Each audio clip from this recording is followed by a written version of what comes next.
All righty, welcome to Detroit in Black and White.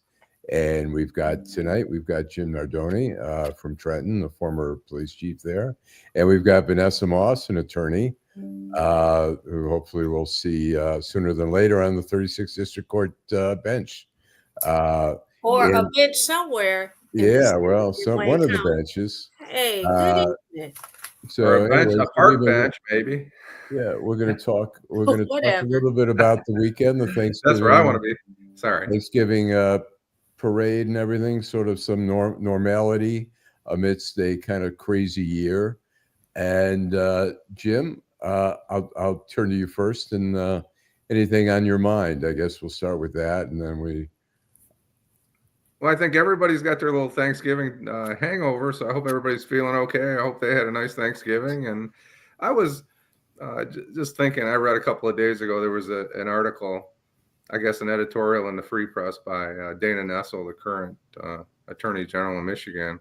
And I guess my first reaction to it is, first of all, what kind of set me off about it is she's being critical of a couple of the Trump appointees or potential appointees. And I get her point exactly. I don't disagree with what she's saying. A couple of them, like RFK, has been accused of sexual misconduct. Matt Gaetz, obviously, is supposedly paid for a prostitute, a 17-year-old prostitute, which really in most states is of legal age. However, it's still illegal. Right. And Pete Hegseth, who I guess is who had a big issue, maybe raped a lady out somewhere around San Francisco. I don't disagree with anything she's saying. I think they're all bad choices, personally. Mm-hmm. But to say that this is anything new is ridiculous. It's been going on in every administration, Democratic, Republican. You know, you can go to Bill Clinton, you can go to some of these senators' offices, you can go to John Conyers, you can go all the way back. And I don't think this is limited to Democrats or Republicans. I think it has to do with power and or money. And I think that she needs to be a little better loser, I guess, is my point of view. And I'll leave it there.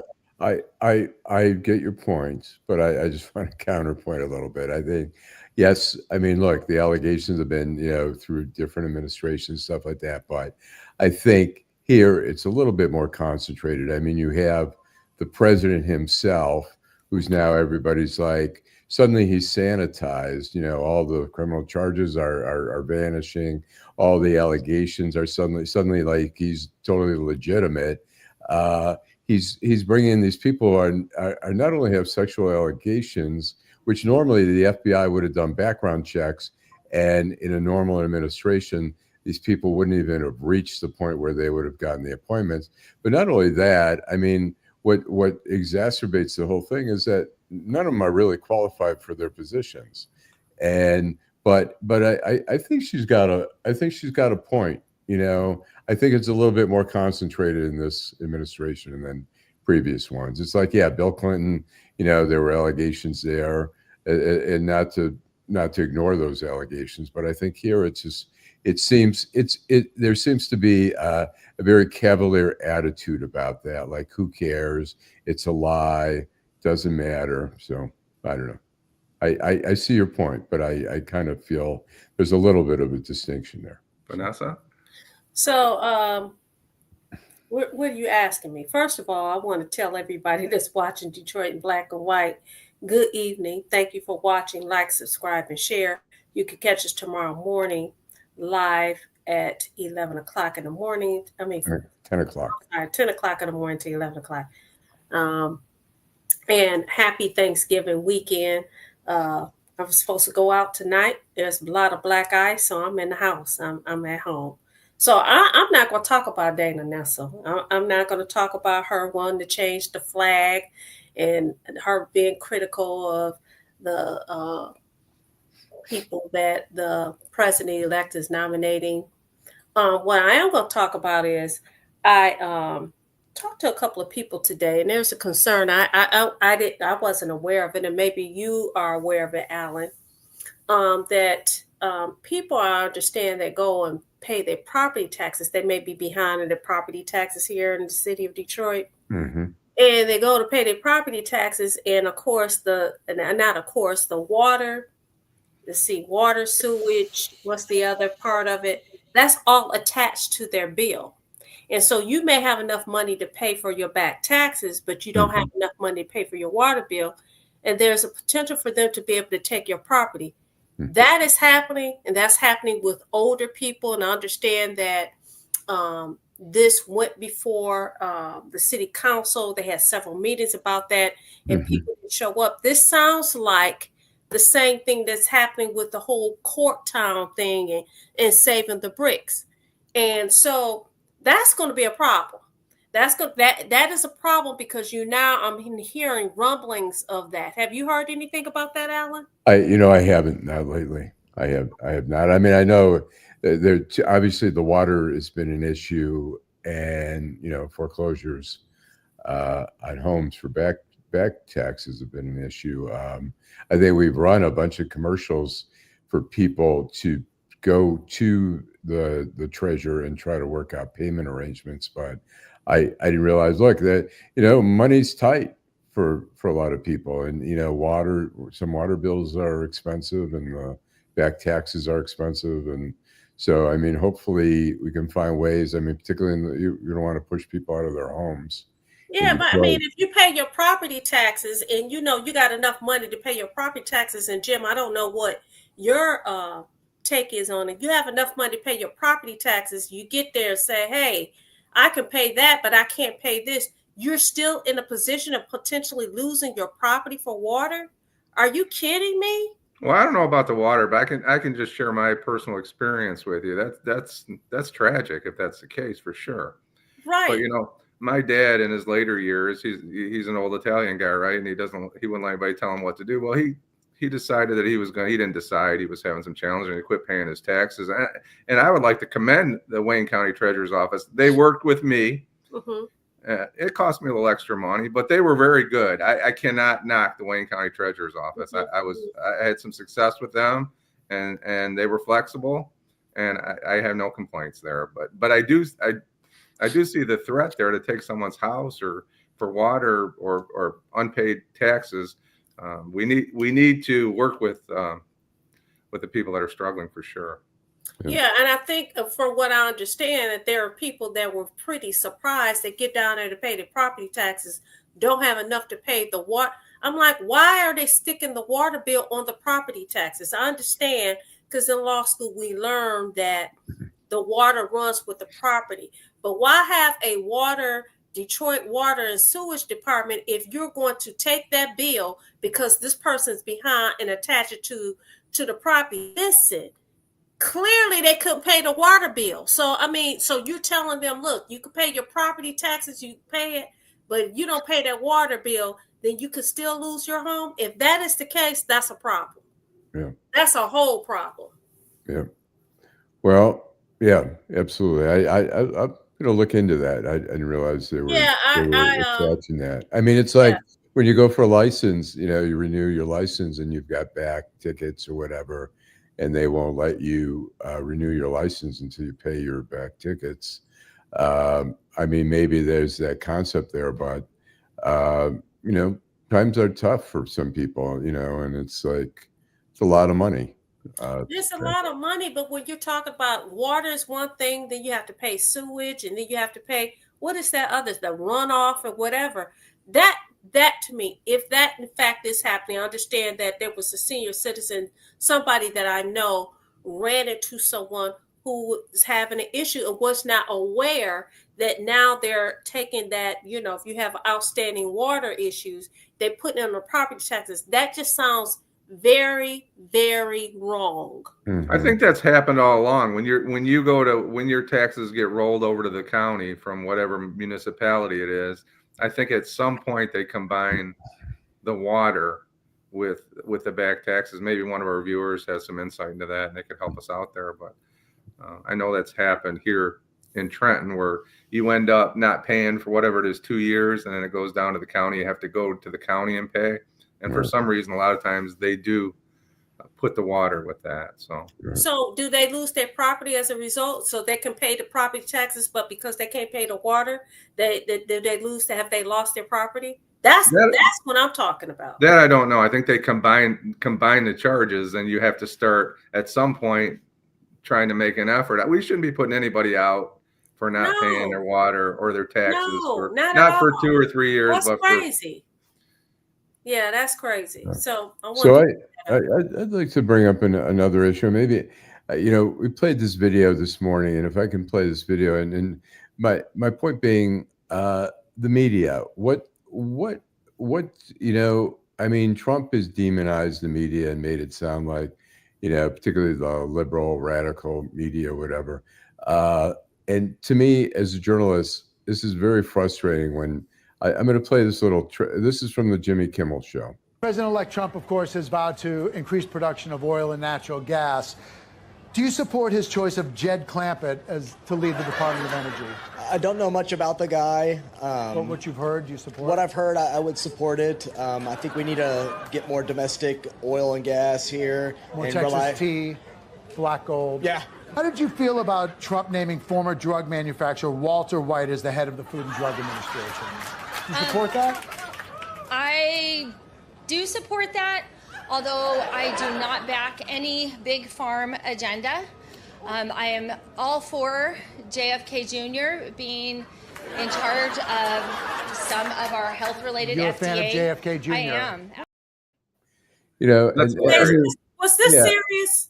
Yeah, yes. And I mean, that could not be serious. Yeah, well, yeah, it's a man on the street kind of thing. They're doing that. And well, here's the thing to me is that's very frustrating is that there's so many of the people out there who aren't curious enough to, they don't keep up on current events, which that, it's not for everybody.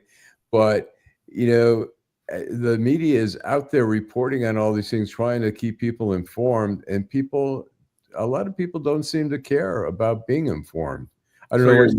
That's not legit. Jed Clampett is not going to be in charge of energy. Yeah. I mean, it's just, to me, it's just, I mean, it's not the only, thing. And it's like, people don't care about, being like people say, oh, the New York Times, the liberal fake New York Times, the fake Washington Post, the Wall Street Journal and stuff. The majority of people are probably not reading those publications, not really trying to stay up on the news, or even the Detroit News and the Free Press. What they're doing is they're doing what they're doing tonight, looking at podcasts. Because I'll be honest with you, I think I've told you that. I've said this on more than one occasion on this show. Listen, I stopped watching the local news. I've stopped watching CNN, MSNBC, Fox. I stopped watching them a while ago. It's been almost 2 years. Okay. I read the paper, right? I read the paper to keep. What do you read? What papers do you read? I read everything that I could get my hands on. I go on the internet and stuff just pops up, and I look. I'm in the Atlanta Journal. I read the Post. I read the New York Times, the Daily Beast, Newsmark. I mean, everything. I listen to NPR. That's something I do every day. I listen to NPR. But people, as you said, not keeping up with current events. No, they're watching podcasts. They're looking out on their phones to get little tidbits of news. TikTok, Instagram, instant gratification, instant news, and they want to go. And all the stuff that people talk about, like in this last campaign, racism, sexism, misogyny. They are tired of hearing it. And guess what? They say, listen, who else, who isn't a racist? Who isn't prejudiced? Who isn't a misogynist? This is how people feel. They're tired of hearing the same old thing. Hey, Karen Winston, what's up? She said she wake up with NPR. Yeah, so, let me say this though. When we talk about podcasts and all that kind of stuff, they have to get their news. They're not reporting the news. They're getting their news from somewhere, and so I don't know if they're selectively picking news and then raveling some into conspiracies and stuff like that. I mean, you can't look, even like the Jon Stewart show, the Daily Show or whatever, they have to rely on the mainstream media and the mainstream media being also Fox News. But look, MSNBC is very slanted. Fox News is very slanted. I mean, I guess part of it's like you decide which slant you want, but it shouldn't. The problem here's how I see the whole problem started is that CNN was the original cable news, 24/7, just, kicking it out, trying to be straight. And then Fox News came in, and Fox News decided to deliver a point of view, and Fox News was killing it. And the CNN ratings were going down, and Fox News was making fun of CNN. Your ratings suck. So CNN and MSNBC decided, well, we'll do the other side. We'll do the liberal side, but we'll give a slanted view. We'll be like basically a mirror for people, an echo chamber.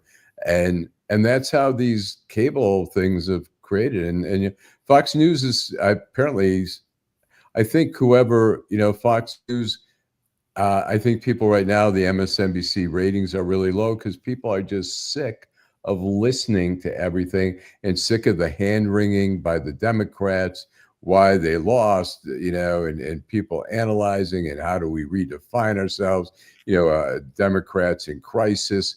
Every party goes through a crisis. The Republican Party has gone through crisis before. The Democratic Party is going through its little, moment of crisis. But I worry about the media reporting things, and I worry about people not wanting to. But people don't know who's running the Department of Energy or who's in Health and Human Services. I don't think people really care about the cabinet. I think when those names were thrown out there, the people that were interviewed were just saying, yeah, I agree with this or that, but I don't even think they listen to the names. It's hilarious as an outsider, but when they're on the streets, they want to sound intelligent, so they're going to go, "Oh, Jed Clampett, he sounds like an interesting guy." Next thing you know, Jed's a millionaire. Yeah, Jethro's his whatever assistant or granny or whoever. Maybe go watch some episodes of the Beverly Hillbillies. I used to like that show. I haven't watched it in quite some time, but you guys are going to make me go and watch it. Yeah, I love the Hillbillies. I remember the first episode when the doorbell rang and it was ding dong, and Jeff and Jed's like, "Woo, doggy!" Every time that music happens, there's somebody at the front door. You know what? Speaking of Beverly Hillbillies, I'm just going to pivot a little bit. I remember as a kid watching the Beverly Hillbillies, and it was always something different about Miss Jane. Okay. Yeah. And so when we talk about now we talk about BQT plus alphabet. I call it the alphabet soup. Listen, we're looking. When did that show come out? In the 60s? 60s. Yeah. Listen, it's just this is nothing new. That's my point. There's nothing new under the sun. I think Mr. Drysdale is all over that. I think you're wrong. We all knew, but nobody ever really said anything. Nobody ever said anything out loud. But as a little girl, I knew. I was like, Miss Jane is not like the rest. Not like my mother. She's not like Miss Kathy. Okay, she wasn't not very feminine at all. But hey, Denzel, that was very interesting. Well, either was Granny for that matter, but Ellie Mae. Ellie Mae was, yeah. I thought that was such a great show. I thought it was hilarious. Yeah, we have a viewer, and they text and they said when you talked about people being appointed to these cabinet positions, about them not having experience, and someone said Jennifer did not have any experience with her job. That's somebody. Jennifer. I guess they look. There's no question. Jennifer Granholm, you need to answer. Are you talking about Jennifer Granholm or are you talking about Gretchen Whitmer? I don't know. I'll tell you this: there are certain cabinet posts that I think, when you're talking about Secretary of Energy, Transportation, I'd be Pete Buttigieg. I think you don't have to have. I mean, how many people are transportation experts? But if you're a good manager, like Pete Buttigieg was a mayor of a city, whatever. But when you're talking about Secretary of Defense, when you're talking about the Attorney General's office, and you've only had 2 years of, legal experience. I mean, I've covered the Justice Department for decades now, and it's such a complex I mean, everything from the U.S. Attorney's Office to the FBI, DEA, ATF. It's massive. It's massive. There's complex. There's a civil side. There's there's a civil rights side. There's the criminal division. It's on and on and on. And to put somebody like Matt Gaetz in there, what do you think was behind that? Did he really think? Did Trump really think that was going to work, or was that people are trying to give him maybe more credit than he deserves? But listen, I think Trump has a beautiful mind. I have no idea what he was thinking. I think it was the first conspiracy of the new administration, personally. I think it was the first conspiracy. It was a way to get Matt Gaetz out of criminal charges for his behavior, because it was going to be. That, Jim? I do. And I think that because Trump wouldn't have let him go that easily. He wouldn't have let it go. They knew all along what they were doing with Matt Gaetz, and it was planned. It was calculating. They knew what they were doing. Well, that goes to my point. He has a beautiful mind. Now, did Matt Gaetz, isn't he on some kind of new site or something making a whole lot of money? Oh, he's trying to do things where I think he'll call you. He'll make a video for your birthday or something if you pay him $500. But it's not an OnlyFans page, right? It's a well, I want to go back a few years and wait a minute, which will probably be more fitting for him, right. An OnlyFans page, given that he's been accused of messing around with kids, basically, and hiring ladies of the night. Although I've always said that he can be hired for children's parties now. I guess. I want to go back just a couple seconds, a couple of years. And at one time, I held a clearance. I worked at a data center in Georgia that was a U.S. Army data center. I held a clearance. And when you look at these people, whether it's Matt Gaetz, Pete Hegseth, who they apparently took off of the inauguration when Joe Biden was there, he wasn't allowed to participate as whatever he was in the National Guard, as an Army guy or Marine, whatever. That I go back to a guy named Larry Kudlow. You guys know who Larry Kudlow is, who Donald Trump brought in, but Larry Kudlow had a really bad drug issue, right? Mm-hmm. So he would have never passed. He would have never passed the clearance, would have never got a clearance, but Trump brought him in for like 6 or 7 months, and they're just in the periphery. He wasn't ever appointed to a position, and I see more of that, which is I don't necessarily agree with. Oh, we got another comment. They say that people need to not worry about what Trump say, worry about what Trump do. He confused people about what he says, and y'all all caught up on what he's saying, and they don't really see what he's doing. That's what the Democratic Party does at all. They all worry about what he was saying. I think that might be true, but I'm not part of the Democratic Party, and I'm not worried about. I'm more worried about. We should be more concerned about what anybody does instead of what they say, and that's a good point. I don't disagree. Why don't we break for commercial, and we'll be right back. Okay. In the heart of Detroit, Bruce Simpson. Our city ombudsman and his team are dedicated to making your voice heard. The City of Detroit Ombudsman is a liaison between the City of Detroit and all persons who have a complaint or inquiry into the operation of a city department or the conduct of a city employee. The Ombudsman works as an independent oversight to provide individuals with an opportunity of giving a confidential avenue to address complaints. You can reach the Ombudsman's office at 313-224-6000 or email us at ombudsmandetroitmi.gov. You can also visit us at the Coleman A. Young Municipal Center.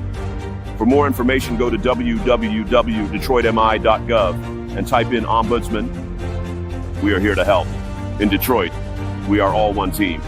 When you win, we all win. I love teaching others because when I first got into the healthcare field, people overlooked me. I was really a 9th grade dropout who had no education, but I was determined to make something of myself for my baby.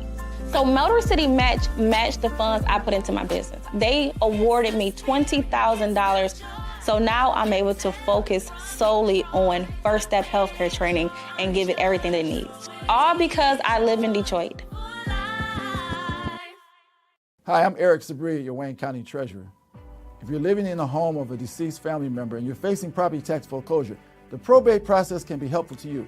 If you file a probate petition and notify our office, the foreclosure proceedings will be halted during the probate process. Contact us at 313-224-5990 or email us at taxinfo@waynecounty.com. We're here to help.